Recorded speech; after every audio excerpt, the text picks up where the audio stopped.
ஆத்ம வணக்கம். மங்கையராய் பிறப்பதற்கே நல்ல மாதவம் செய்திட வேண்டுமம்மா. இன்றைக்கு உலக மகளிர் தினம். ஸோ இந்த ஒரு நல்ல நாளை நாங்கள் வந்து ஆக்சுவலி ஒரு புது முயற்சியை எடுத்துகிட்டு வந்து எல்லாத்துக்கும் சேர்க்கணும் அப்படின்னு நினச்சிருக்கிறோம். ஸோ அந்த புது முயற்சி என்னன்னு பார்த்தீங்கன்னா, இது பெண்கள் மேடை. ஸோ இதுதான் வந்து நம்மளோட முதல் எபிசோட். ஸோ அந்த முதல் எபிசோடில் வந்து நம்ம விமன் எம்பவர்மெண்ட் குறித்த ஒரு விஷயத்தை பற்றி பேச போகிறோம்.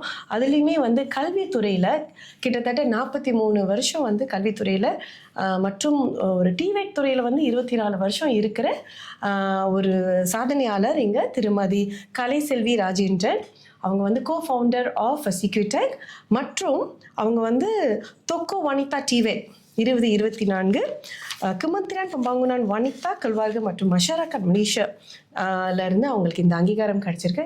இன்னைக்கு அவங்களோட அனுபவத்தை நம்ம கிட்ட வந்து ஷேர் பண்ண போறாங்க.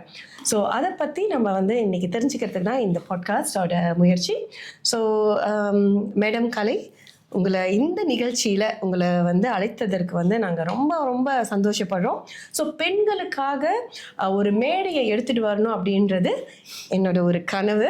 ஸோ அந்த கனவில் வந்து உங்களை முதல் முறையாக கூப்பிடுறதுக்கு வந்து கண்டிப்பாக வந்து எனக்கு அது ஒரு ரொம்ப ஒரு மகிழ்ச்சியான தருணம். நிறைய வகையில் வந்து நீங்கள் எங்களுக்கு சப்போர்ட் பண்ணியிருக்கிறீங்க. ஸோ அந்த சப்போர்ட்டோட இதில் தான் உங்களை நம்ம இன்றைக்கி அழைச்சிருக்கிறோம். ஓகேக்கா, நம்ம வந்து நேராக இந்த நிகழ்வோட ஆரம்பத்துக்கு போகலாம். ஸோ முதல் கேள்வியாக நான் உங்கள்கிட்ட கேட்கணும் அப்படின்னு நினைக்கிறது வந்து ஆக்சுவலி என்னன்னு பார்த்தீங்கன்னா, உங்களோட லைக் சுயசரிதைன்னு சொல்லுவாங்கள்ல, நீங்கள் உங்களோட ஆரம்ப கல்வியை நீங்கள் வந்து எந்த உங்களோட எடுகேஷன் குவாலிஃபிகேஷன் பற்றி நீங்கள் வந்து உங்களோட சொல்லலாம். அது இல்லாமல் வந்து நீங்கள் இந்த கல்வித்துறைக்கு எப்படி வந்தீங்க அதை பற்றியும் நீங்கள் வந்து ஆக்சுவலி நமக்காக பகிர்ந்துக்கலாங்க. ஓகே, நன்றி போனா. அனைவருக்கும் வணக்கம்.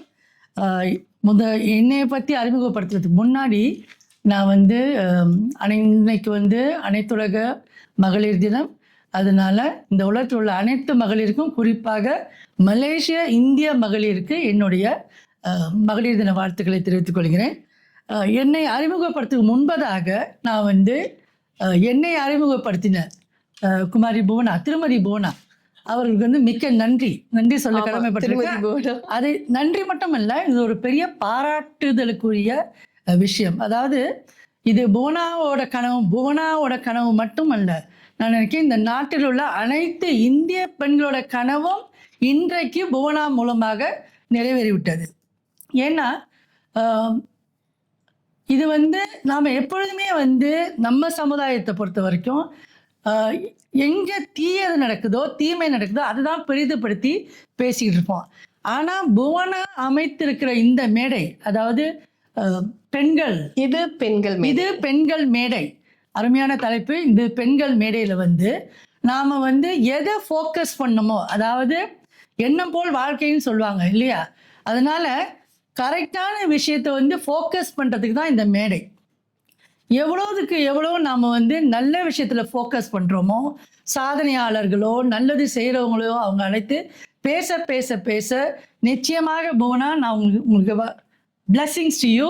ஏன்னா இந்த மேடை வந்து ஒரு பெரிய உருமாற்றத்தை இந்த சமுதாயத்துக்கு கொண்டு வரப்போகுது. அதில் எந்த சந்தேகமும் இல்லை. இது திண்ணம். இதுக்கப்புறம் தான் நான் வந்து என்னை பற்றி உங்களுக்கு இன்ட்ரடியூஸ் பண்ண போகிறேன். ஓகே, அவங்க சொன்ன மாதிரி என்னுடைய பெயர் கலைச்செல்வி. நான் வந்து கோலாலம்பூரில் கம்போங் பாண்டான் என்ற ஒரு சிறிய கிராமம், தலைநகரில் வந்து ஒரு இந்திய கிராமம் இன்னமும், கோலாலம்பூரில் இன்னமும் ஒரு இந்திய கிராமம் இருக்குது அப்படின்னா அது நான் பிறந்த ஊர் கம்போங் பாண்டான். நான் படித்த இடமும் வந்து கம்போங் பாண்டான் தமிழ் பள்ளி. ஆரம்ப கட்டத்தில் 1ஆவதுலேருந்து 6ஆவது வரைக்கும் அங்கே தான் நான் படித்தேன். அடுத்து செகண்டரி ஸ்கூல் வந்து இப்பொழுது அந்த பேரை மாற்றம் பெற்றுவிட்டது.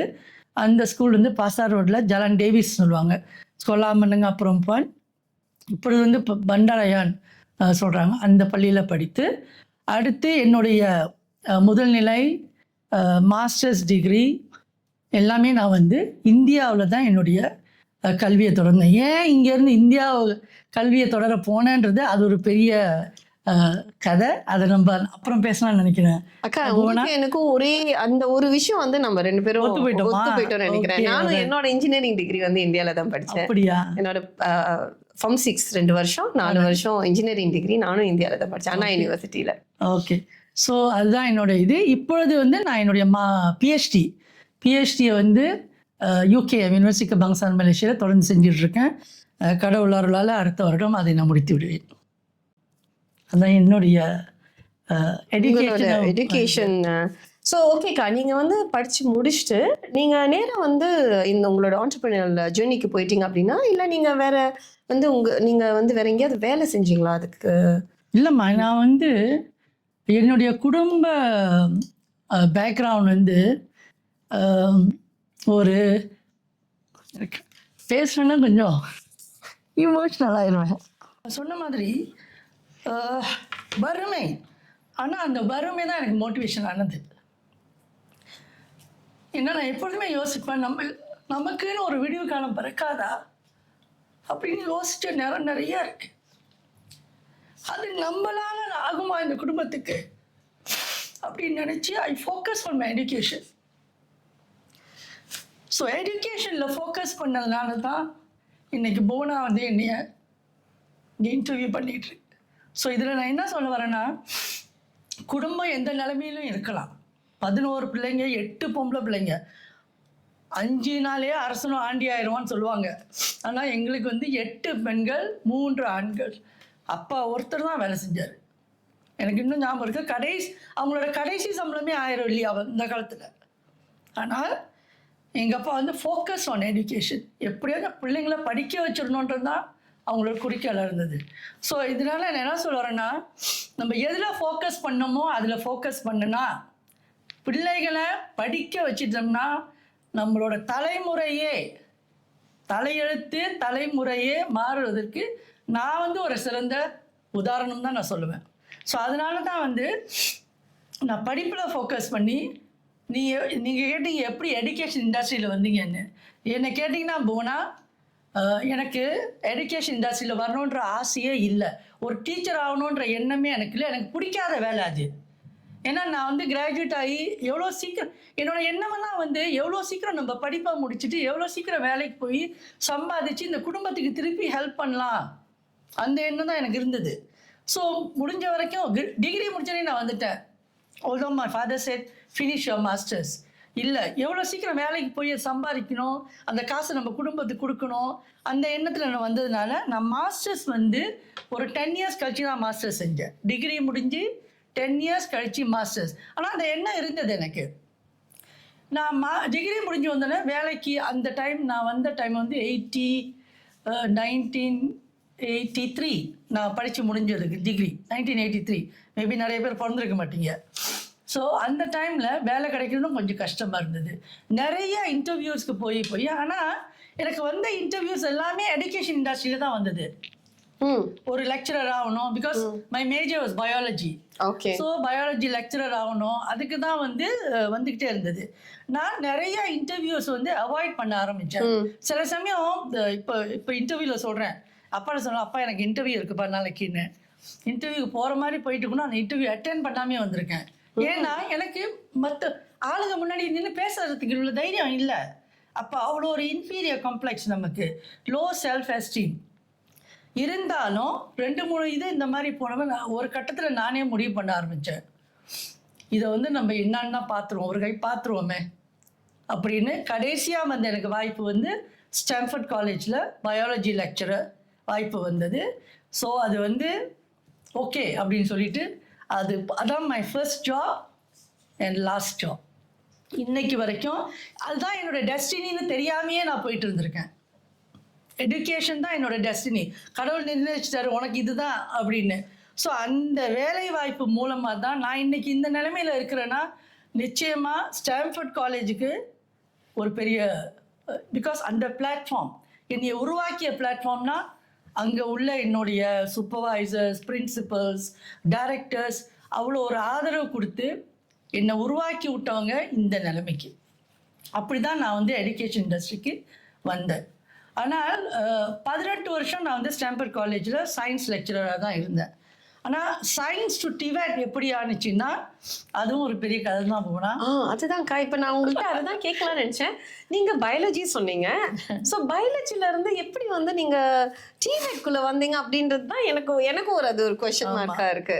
ஓகே, நீங்க அது மேபி ஒரு சின்ன ஒரு எலாபரேஷன் கொடுக்கலாம். The switch of industry வந்து நிறைய விஷயத்துல நீங்களும் நானும் ஒத்து போறேன்க்கா. நானும் வந்து டெல்கோ இன்ஜினியரா இருந்து தான் டிஜிட்டல் அண்ட் டெக்னாலஜி இண்டஸ்ட்ரிக்கு வந்தேன். ஸோ எனக்கு ஒரு ஸ்விட்ச் ஆஃப் இண்டஸ்ட்ரி ஒரு 9 years நான் வந்து இந்த டெல்கோ இண்டஸ்ட்ரியில இருந்து ஸ்விட்ச் பண்ணினேன். ஸோ அந்த ஸ்விட்ச் எப்படி நடந்துச்சு? நிறைய விஷயம் வந்து நம்ம என்னதான் மேன் ப்ரொபோசஸ் காட் டிஸ்போசஸ் அப்படின்னு அது மாதிரி நம்ம என்னதான் பிளான் பண்ணி போனாலும் நமக்குன்னு ஒரு இடம் இருக்கு. அந்த இடத்துக்கு நீங்க எப்படியாச்சும் வந்து சேர்ந்துருவீங்க. ஸோ நம்ம ஸ்டான்ஃபோர்ட்ல நான் படிக்கும் போது அங்க வந்து பிகாஸ் இட்ஸ் ஸோ அகடமிக், அப்போ அங்க வர்ற பிள்ளைங்களுக்கு வந்து நல்ல ரிசல்ட் இருக்கணும், அவங்க வந்து இத்தனை கிரெடிட் வச்சிருக்கணும், அது இதெல்லாம் வருவாங்க. ஆனா சில பேரண்ட்ஸும் சில பிள்ளைங்க வந்து இந்த மாதிரி ரிசல்ட் இல்லாம ஆனா ஸ்டான்ஃபோர்ட்ல படிக்கணும்னு வருவாங்க. அப்போ நிறைய தடவை நம்ம கிட்ட கவுன்சிலிங் வரும்போது நம்ம அவங்கள ரிஜெக்ட் பண்றோம். ரிஜெக்ட் பண்ணும்போது அப்ப அந்த டைம்ல ரிஜெக்ட் பண்ணும்போது அந்த குழந்தையோட முகத்தையும் அந்த பெற்றோருடைய முகத்தையும் பார்க்கும்போது நமக்கு ரொம்ப மனசு கஷ்டமா இருக்கு. ஐயோ இந்த பிள்ளைக்கு வேற வாய்ப்பு இல்லையா? இப்போ இங்க எனக்கு கவர்மெண்ட்ல வாய்ப்பு கிடைக்காம தான் பிரைவேட்ல ஸ்டான்ஃபோர்ட் காலேஜ்க்கு வராங்க, இந்த பிரைவேட் காலேஜ்க்கு வராங்க. அங்கேயும் வாய்ப்பு இல்லைன்னா இந்த பையனும் பொண்ணும் எங்க போவாங்க? வாய்ப்பு இல்லை அந்த காலத்துல. ஆனா இதெல்லாம் நாங்க வந்து நண்பர்களோட வந்து பேசிக்கிட்டு இருப்போம். நல்ல நண்பர்கள் இருந்தாங்க, அவங்களோட பேசிக்கிட்டு இருப்போம். இந்த பிள்ளைங்களாம் எங்கே போவோம், வாய்ப்பு இல்லையே அப்படி இப்படின்னு. அந்த மாதிரி போயிட்டு இருக்க காலகட்டத்தில் 2001 தான் வந்து இந்த டிவேட் இண்டஸ்ட்ரியை பற்றி ஒரு பெரிய ஒரு பூமே வந்தது நம்ம நாட்டில். அதாவது கவர்மெண்ட் வந்து ப்ரைவேட்டைஸ் பண்ண ஆரம்பித்தாங்க. கவர்மெண்ட் காலேஜ் மட்டுமே இருந்தால் முடியாதுன்னு சொல்லிட்டு ப்ரைவேட் செக்டரையும் வந்து நீங்களும் எடுத்து நடத்துங்க அப்படின்னு சொல்லும் போது தான் அப்போ எங்களுக்குள்ள நாங்கள் 4-5 பேர் பேசி இருக்கும்போது நாங்கள் என்ன யோசிச்சோன்னா இது ஒரு நல்ல வாய்ப்பு அப்படின்னு சொல்லிட்டு. அதே டைம்ல வந்து அந்த என்டர்பிரினர்ஷிப் நீங்க கேட்டீங்களா போனா, எனக்கு வந்து பிஸ்னஸ் என்ன பிஸ்னஸ் செய்யறது, நமக்கு தெரிஞ்சதெல்லாம் படிச்சு கொடுக்க முடியும், பிள்ளைங்களுக்கு கவுன்சில் பண்ணுவோம், அட்வைஸ் பண்ணுவோம், இதை வச்சு எப்படி நம்ம பிஸ்னஸ் பண்றது. இருந்தாலும் இந்த டிவேட் இண்டஸ்ட்ரி வரும்போது ஆஸ் அன் எஜுகேஷனிஸ்ட் அங்க ஒரு பெரிய மார்க்கெட்